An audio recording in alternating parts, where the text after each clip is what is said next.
Awesome. So you're a real estate agent looking to level up your listing videos, whether you have a camera like myself or you're just using your phone. Nice horizontal for MLS or a vertical for Instagram.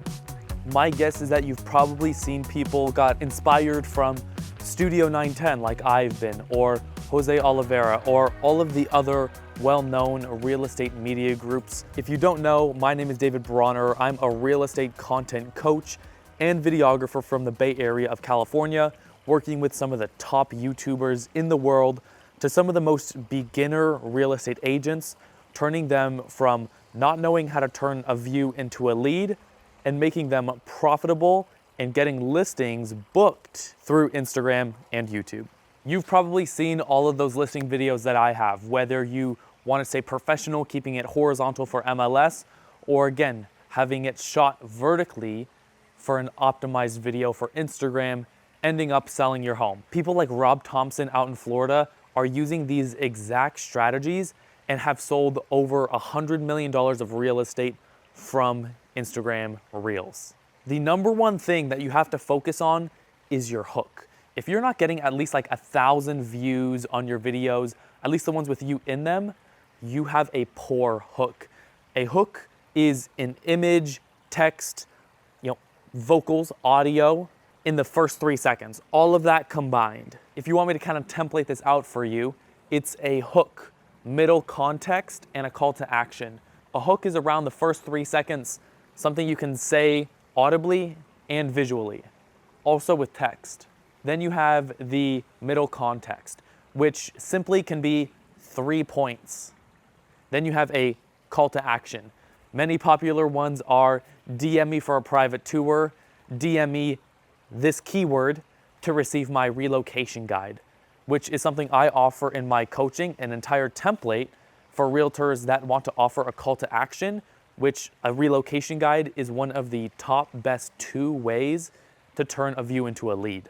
So first of all, how are we going to come up with a hook? Don't mind me, I am going to read some stuff off of my phone to make sure that I provide your value exactly, because I'm not here to waste your time either.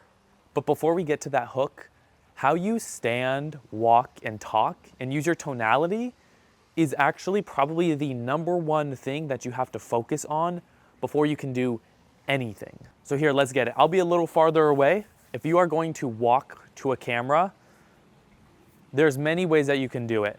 A powerful hook can tend to have someone walking between 2 and 5 miles per hour.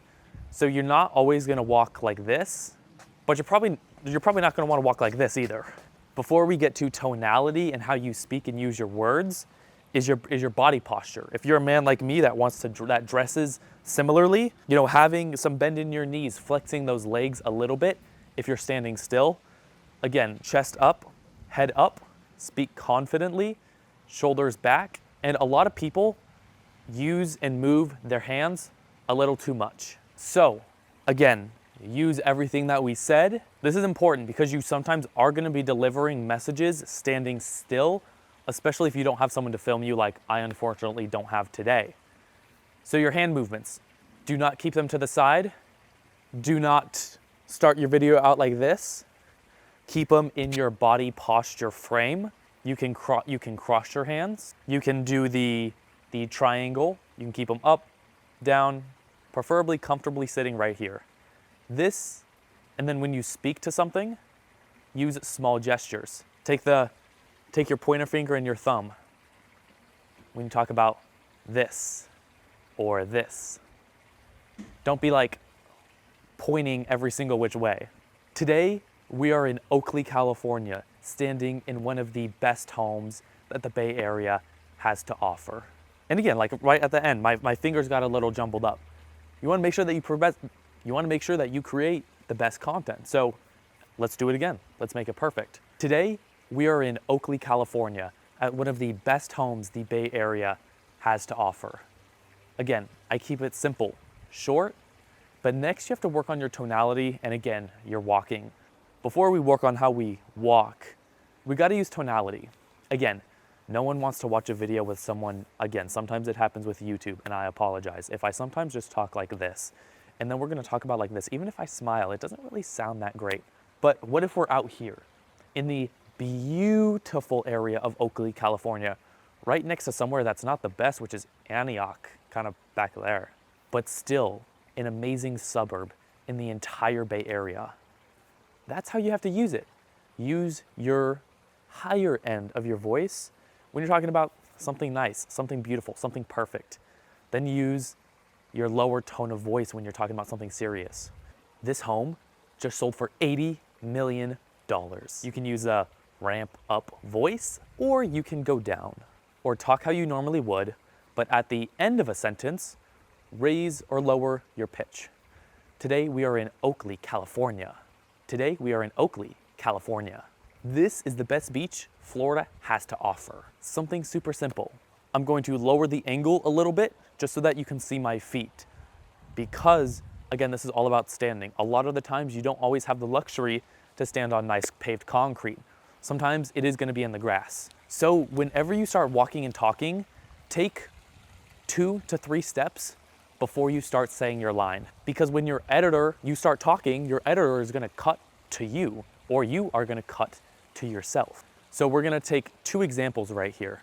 So I'm going to start right here, basically how I would be, and I'm going to start 1 talking and then moving, and then 1 moving, then start talking after a few steps. So we'll compare them right now to see how they look. Oakley, California is one of the best areas the Bay Area has to offer. Oakley is one of the best places the Bay Area has to offer. And also keep walking a few steps before you stop talking. Obviously, the second one looked way better, unless my brain is a little bit confused. But sometimes you might stumble on the grass. Do another take. If it doesn't feel 100% perfect, try it again, even if it takes 30 minutes. So again, I'm gonna keep my posture like this, how I decided to talk to the camera right now, which you and your videographer should strategize before you start filming. So again, say I'm talking about this amazing backyard. Let's say that, for an example, let's say that right behind me used to be a trampoline, but now you can build a pool. So I'm gonna start right here. I'm gonna try to keep my leg, because walking a little bit like straight leg, you don't want that, you're not a penguin. Keep your legs bent, take a few steps, breathe, remember your line, and try again. And again, don't take just the steps, don't take wide steps. You don't need to be little Miss Curtsy, like 1 foot in front of the other. Natural steps. Again, not too slow, not too fast. And also watch where you're looking. You and your videographer. This backyard had a trampoline right behind me, but now, today, see again, even I messed up. Because I'm thinking on the fly, I'd love to strategize this beforehand. This backyard in Oakley, California, behind me used to be a trampoline, but now today, you can build a pool. You see what I was trying to get? There you go. We're not walking slow. We're not walking fast. We're walking at a moderate pace. Sometimes, if you have the room, you can walk like this, because this is a very dominant and fast walk. It's very good. Honestly, it's probably the most preferred method of speed. But have a mixture of 1 foot in front of the other, and you can speed it up just a little bit. Now let's get you some examples of hooks you can use. I'll try to throw this one up on the screen, but it can be as simple as, for under X dollars, this can be yours. You can use that at maybe the end of a different hook. Or if personality, celebrity had a home, this would be it. If Steph Curry had a home, this would be it. Like if you have an amazing basketball court. Something like, imagine, relatable scenario, this house makes it real. Put these, again, what most realtors don't do is optimize ChatGPT. Tell ChatGPT what you want it to be and how it should act, and then throw in, again, this list of hooks and tell them to, give me a template of ones I can use generally. If you have an example of a home, put the every single detail of the home in, like literally a big paragraph, not just like the little 3 bullet points, and ask it to create 20 new templates for you. Ones you can use as a hook, middle context, and a call to action. Now we're gonna go over what a middle context should be. I taught you how to talk, I taught you how to walk. This is gonna be ideas. So once you grab their attention, everything needs to be smooth after that. One easy way is to highlight 3 important features of the home and the area.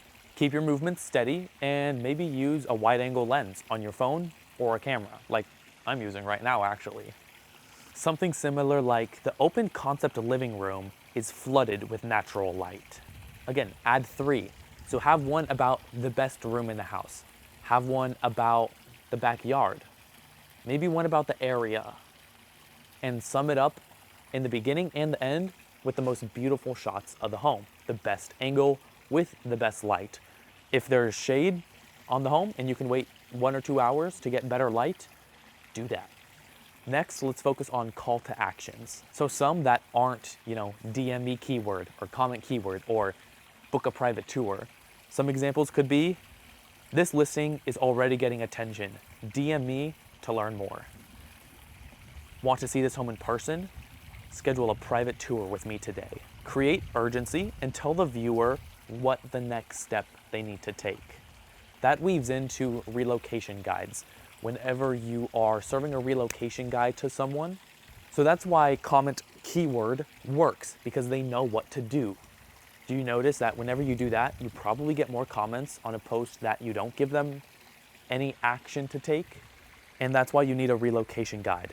When all of your content can be easily based around a location, which is the easiest for realtors to do with the limited time they have during the day, a relocation guide is the best.